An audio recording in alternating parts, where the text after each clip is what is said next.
Maplewood was the epitome of suburban perfection. Nestled in the heart of the Midwest, it was a place where the American dream seemed to flourish effortlessly. The streets were lined with towering maple trees, their leaves turning VY branch shades of red and orange in the fall. Neatly trimmed lawns, white picket fences, and winding sidewalks gave the neighborhood a picturesque charm. It was a place where children rode their bikes freely and families gathered for block parties on warm summer evenings. The Maplewood Homeowners Association, HOA, prided itself on maintaining this idyllic image, enforcing strict rules about everything from the height of grass to the color of front doors. But beneath the surface of this seemingly perfect community, tensions simmered. The HOA, led by its president, Richard Grayson, was known for its rigid enforcement of rules. While most residents accepted these regulations as the price of living in such a well-kept neighborhood, others chafed under the constant scrutiny. Disputes over minor infractions like a misplaced trash can or an unapproved garden gnome were common. Yet, for the most part, Maplewood remained a peaceful, if somewhat tightly controlled community. At the heart of Maplewood was Sycamore Lane, a quiet cul-de-sac where neighbors knew each other by name. It was here that the story of Maplewood's darkest chapter would unfold. The tranquility of Sycamore Lane was disrupted one crisp autumn morning when a moving truck pulled up to the house at the end of the street. The house, a modest two-story colonial, had been vacant for months. The new owner, a woman in her early 50s named Evelyn Harper, stepped out of her car and surveyed her new home with a critical eye. She was tall and stern-faced, with sharp features and a no-nonsense demeanor. Her short, perfectly coiffed hair and tailored clothing exuded an air of authority. Evelyn had moved to Maplewood after a bitter divorce. She had left behind a life of luxury in the city, trading it for the quiet predictability of suburban life.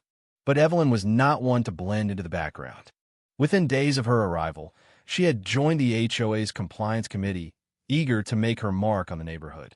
She saw the HOA as a way to exert control, to ensure that Maplewood remained the pristine community she had envisioned. From the moment she moved in, Evelyn made it clear that she had little patience for what she saw as the neighborhood's lax attitude toward rules. She was particularly irked by the presence of dogs. The constant barking, the mess they left on lawns, and the way their owners let them roam freely, it all grated on her nerves. Evelyn had never been a fan of animals, and she saw no reason why her new neighborhood should cater to them. One of the traditions on Sycamore Lane was the practice of leaving water bowls out for dogs. It had started with a kind-hearted woman named Clara Bennett, a retired schoolteacher who lived in a cozy bungalow at the corner of the cul-de-sac.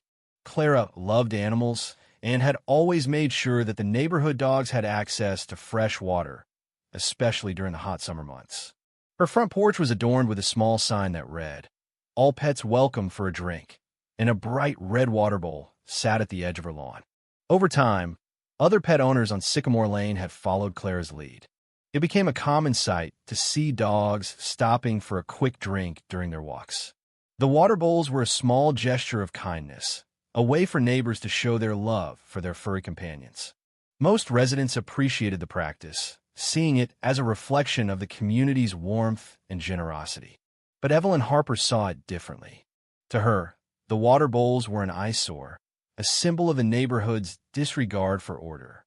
She believed that the bowls attracted stray animals and encouraged dogs to linger, leading to more barking and mess. Within weeks of joining the HOA, Evelyn launched a campaign to ban the water bowls.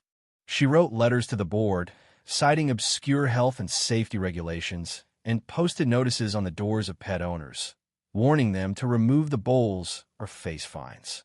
Her efforts were met with resistance.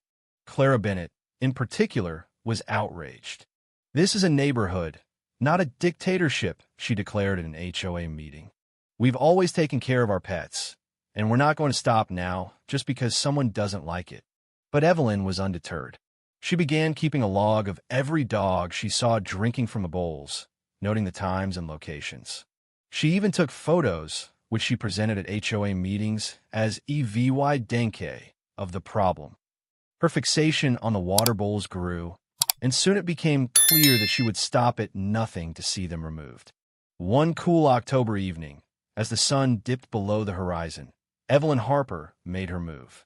Armed with a small bottle of antifreeze substance she had read could be used to deter animals, she set out under the cover of darkness. Dressed in black and wearing gloves, she moved silently through the streets, her heart pounding with a mix of fear and determination. She started at Clara Bennett's house, crouching low to pour the clear liquid into the bright red water bowl. The wind rustled the leaves overhead, and Evelyn froze at every sound. Convoy said that someone might see her. But the street remained quiet, and she moved on to the next house, repeating the process at 4 more water stations. By dawn, the neighborhood was stirring with its usual routine. Dog owners leashed their pets for morning walks, children headed off to school, and retirees sipped coffee on their porches. But something was wrong. Clara Bennett was the first to notice. As she stepped outside to refill her water bowl, she caught a faint chemical smell. Alarmed, she dumped the water onto the grass and rinsed the bowl thoroughly. But the sense of unease lingered. Across the street, Tom Reynolds discovered his golden retriever, Max, refusing to drink from the bowl in his yard. Max sniffed the water and backed away, whining in agitation. Tom replaced the water, but Max remained wary. Over the next few days, strange symptoms began to manifest in several dogs. Max became lethargic and vomited occasionally. Another dog, a border collie named Bella, displayed diarrhea and a disinterest in food. Panicked, the pet owners began comparing notes. They realized that only the dogs who had drunk from the outdoor bowls seemed ill. Clara, who had worked as a veterinary assistant in her younger years, recognized the symptoms as consistent with poisoning. She urged her neighbors to bring their pets to the vet immediately. The news spread quickly, and soon Maplewood was abuzz with rumors. Someone had tampered with the water bowls. A sense of dread descended on Sycamore Lane as pet owners scoured their lawns for suspicious substances. The water bowls were emptied, cleaned, and stashed indoors. The HOA held an emergency meeting, but no one could explain how the poisoning had happened. The poisoning incident left the neighborhood reeling. The once friendly streets of Maplewood were now filled with suspicion and fear. Pet owners banded together, forming a watch group to keep an eye on their homes and pets. They pressured the HOA to investigate, insisting that it was a matter of public safety. Clara Bennett, determined to find Evy Denke, carefully sealed a sample of the suspicious water from her bowl and took it to a local lab. The test confirmed traces of ethylene glycol, a toxic agent commonly found in antifreeze. The result left the neighborhood in shock. Someone had deliberately tried to harm their pets. At the next HOA meeting, outraged residents demanded action. Richard Grayson, the HOA president, looked haggard as he fielded angry questions. "Who would do such a thing?" one neighbor shouted. "What about security cameras? Are the police involved?" Evelyn Harper sat off to the side, feigning horror but secretly uneasy. She realized now that the substance she had used was more potent than she had thought. The potential harm was far greater than she had intended. Yet, she told no one her guilt. As the neighbors raged, she kept her lips pressed in a tight line, inwardly fuming that her plan had escalated beyond her control. The meeting ended with a resolution to contact law enforcement. Maplewood's local police stepped up patrols, looking for suspicious activity at night. Residents were warned to keep a close watch on their pets and remove any communal bowls. Tensions ran high, and trust had been shattered. In the aftermath of the poisoning, Clara Bennett and a group of concerned pet owners came up with a solution: guarded pet hydration stations. The idea was to create a secure, tamper-proof system that would allow dogs to drink safely while deterring any potential saboteurs. The group drafted a proposal for the HOA, outlining the design of the stations. Each station would be a small, weatherproof cabinet with a lockable door. Inside, a built-in water dispenser would provide fresh water, accessible only to those with a code. A motion-activated camera would be installed above each station to monitor active VY and deter tampering. The proposal was met with overwhelming support from the neighborhood. Even Richard Grayson, who had initially been skeptical, recognized the need for a proactive response. The HOA approved the installation of 2 pilot stations, one at the entrance to Sycamore Lane and another near the community park. The stations were a hit. Pet owners praised the convenience of HOA clean, fresh water for their pets, and the cameras prevail an added layer of security. The once lingering fear from the poisoning incident began to recede as the neighborhood rallied around the new stations. But not everyone was pleased. Evelyn Harper, who had voted against the proposal, seethed with anger. She saw the stations as a personal defeat, a symbol of the neighborhood's refusal to bend to her will. Her frustration boiled over, and she began to plot her next move. One night, under the cover of darkness, Evelyn set out to sabotage the hydration station near the park. Armed with a can of spray paint and a crowbar, she crept through the empty streets, her heart pounding with a mix of fear and determination. She approached the station from the side, aiming the spray paint at the camera's protective dome. But the lens was set slightly inside the dome, and the paint only partially obscured it. Undeterred, Evelyn tried to pry open the station's door with the crowbar. The door's steel reinforcement held firm, and after a minute of struggle, she realized the lock wasn't budging. Panic set in. Any noise risked drawing attention. With a final frustrated jab at the door, Evelyn retreated, leaving behind paint splatters and minor damage as telltale signs of her sabotage. The next morning, a neighbor discovered the vandalism and alerted Clara and the others. They rushed to inspect the station, horrified by the brazen attempt. The camera footage, though partially obscured by paint, captured enough to show a figure's silhouette and distinctive posture. The build and hairstyle strongly resembled Evelyn Harper. The suspicion that she was behind both the poisoning and the sabotage crystallized among the group. They debated whether to go straight to the police or first approach the HOA. Ultimately, they agreed to file a police report with the VYDO as supporting material. The EVY against Evelyn was circumstantial, but the neighborhood's suspicion was enough to make her life unbearable. She found herself under an unspoken house arrest of social disapproval. Neighbors glared at her or crossed the street to avoid contact. The pressure mounted, and Evelyn's guilt began to weigh heavy on her conscience. One evening, she broke down and confessed to Clara Bennett. "I was the one who poured poison into those bowls," she admitted, tears streaming down her face. "I never meant to kill any dog. I was just so fed up with the barking, and I thought they'd learn to avoid the area. But it got out of hand." Clara listened in stunned silence, a mix of anger and pity swirling inside her. "I appreciate you admitting it," she said softly, "but it's not my place alone to forgive you. The others, the owners who almost lost their pets, they'll have to decide too." Evelyn nodded, looking hollowed out by remorse. "I'll confess to the police and the HOA. If they want me out, so be it. I can't keep lying." True to her word, Evelyn cited the police station the following day and provided a written statement admitting to poisoning the water bowls and vandalizing the hydration station. She was arrested on charges of animal cruelty and property damage, though she posted bail quickly.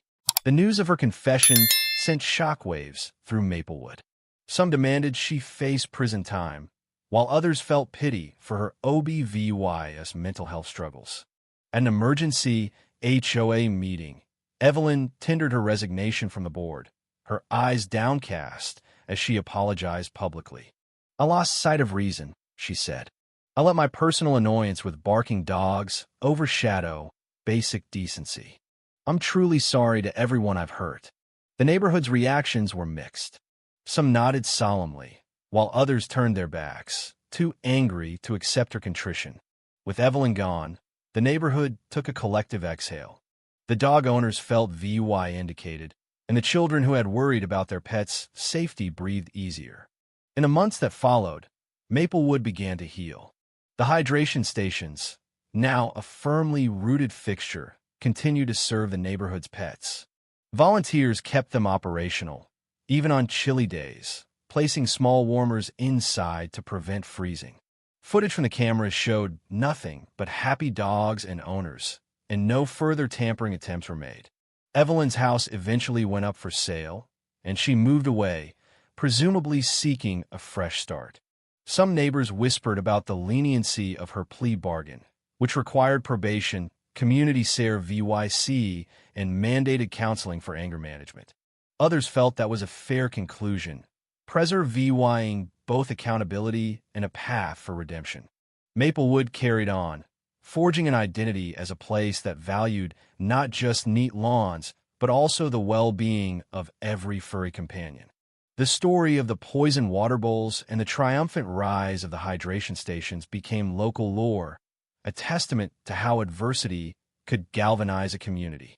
Clara Bennett, reflecting on it all, realized something profound. One person's cruelty had triggered a remarkable outpouring of caring and invention. The old open water bowls were gone, replaced by modern, tamper-proof stations that symbolized the neighborhood's refusal to be intimidated. Barking dogs still filled the air, but they did so in a safer, more watchful environment where cruelty had no place to hide. On a crisp morning, Clara sat on her porch, sipping tea and watching a neighbor's golden retriever happily slurp from the station across the street. The camera glinted in the sunlight, a silent guardian. Clara breathed in the sense of peace. Maplewood was far from perfect, but in refusing to yield to hatred, it had found a stronger, kinder identity. And that, she mused, was the essence of community banding together to protect the innocent, ensuring that neighborly love trumped any single person's vendetta. As the seasons changed and the leaves turned golden once more, Maplewood continued to thrive. The hydration stations became a symbol of the neighborhood's resilience, a reminder that even in the face of cruelty, kindness could prevail. The story of Evelyn Harper and the poison water bowls faded into the background, replaced by tales of community spirit and the bonds between neighbors. Clara Bennett, now a local hero, found herself at the center of a new movement. She began organizing workshops on pet safety and community building, sharing the lessons Maplewood had learned with other neighborhoods. The hydration stations, once a response to a crisis, became a model for other communities seeking to create safe, pet-friendly spaces. And as for Evelyn, she found a new life in a small town far from Maplewood. The weight of her actions still lingered, but she was determined to make amends.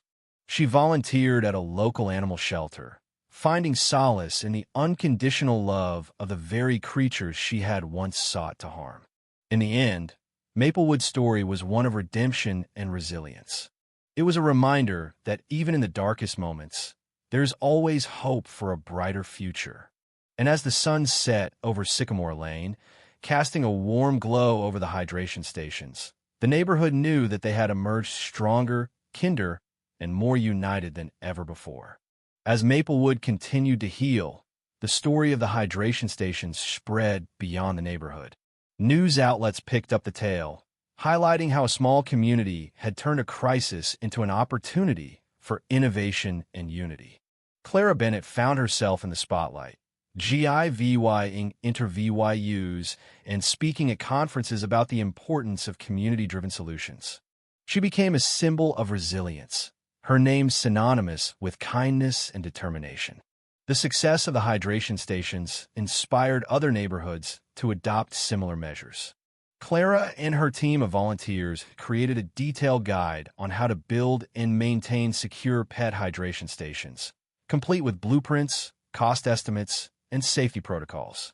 They even started a nonprofit organization, Pause for Water, dedicated to helping communities implement safe hydration solutions for pets. Maplewood's transformation didn't stop at the hydration stations. The poisoning incident had sparked a broader conversation about community values and the importance of empathy.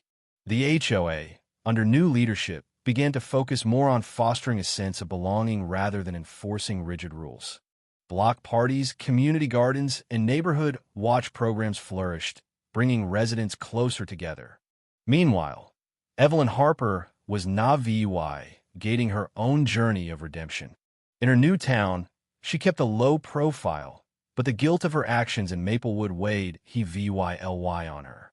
She had started volunteering at the local animal shelter, where she found solace in caring for the very creatures she had once despised. The unconditional love she received from the dogs and cats she tended to began to soften her heart. One day, while cleaning kennels, Evelyn struck up a conversation with a fellow volunteer, a kind-hearted woman named Margaret. Over time, the two became friends, and Margaret encouraged Evelyn to confront her past. "You can't change what you did," Margaret said gently, "but you can choose who you want to be now." Inspired by Margaret's words, Evelyn decided to reach out to Clara Bennett. She sent a handwritten letter, expressing her remorse and asking for forgiveness. Clara, though initially hesitant, agreed to meet with Evelyn. The two women sat down over coffee, and Evelyn poured her heart out, explaining how her anger and frustration had clouded her judgment. Clara listened patiently, her initial anger giving way to compassion. "What you did was wrong," she said firmly, "but I believe people can change. If you're truly sorry, then use this as an opportunity to make amends." Evelyn nodded, tears streaming down her face. "I want to help," she said. "I want to make things right." Evelyn's journey of redemption became a turning point for Maplewood. With Clara's support, she returned to the neighborhood to share her story at a community meeting. The room was tense as Evelyn took the stage, but her sincerity and humility won over many of the residents. She apologized publicly, not just for the poisoning, but for the fear and shame she had caused. "I was wrong," Evelyn said, her voice trembling. "I let my anger control me, and I hurt this community. But I'm here to make amends. I want to help rebuild the trust one destroyed." Her words were met with a mix of applause and silence. Some residents forgave her, while others remained skeptical. But Evelyn's willingness to face the consequences of her actions marked a new chapter for Maplewood. She began volunteering with Paws for Water, using her organizational skills to help other communities implement hydration stations. Over time, she earned back the respect of her neighbors, one small act of kindness at a time. Years passed, and Maplewood became a model community, not just for its hydration stations, but for its spirit of resilience and compassion. The neighborhood story was taught in schools as an example of how a community could come together in the face of adversity. Clara Bennett, now in her 70s, became a beloved figure, her name etched into the history of Maplewood. The hydration stations remained a central feature of the neighborhood, their bright blue cabinets a symbol of hope and unity. Children who had grown up with the stations now brought their own pets to drink from them, passing on the tradition of kindness to the next generation. Evelyn Harper, too, found peace. She continued to volunteer with animals, eventually becoming a board member of a national animal welfare organization. Her past mistakes became a cautionary tale, but also a story of redemption. She often spoke about the importance of empathy and the power of second chances. On a crisp autumn morning, Clara Bennett sat on her porch, sipping tea and watching the world go by. The sun cast a golden glow over Sycamore Lane, and the sound of children laughing echoed in the distance. A golden retriever trotted up to the hydration station across the street, its tail wagging as it lapped up the fresh water. Clara smiled, her heart full. Maplewood was far from perfect, but it was home. The trials they had faced had only made the community stronger, more united, and more compassionate. As she watched the dog happily drink from the station, Clara felt a deep sense of pride. They had turned a moment of darkness into a legacy of light. And as the leaves fell gently to the ground, Clara knew that Maplewood's story was far from over. It was a story of resilience, of kindness, and of the enduring power of community. And for that, she was grateful. If you were the one in this story, how would you react? Would you stand up and fight back, or accept the unreasonable pressure and control from the HOA? Share your thoughts in the comments below. And don't forget to subscribe, like, and share this video with more people. Your small action gives us the motivation to keep bringing you more intense and engaging stories. Thanks for watching, and we'll see you in the next video.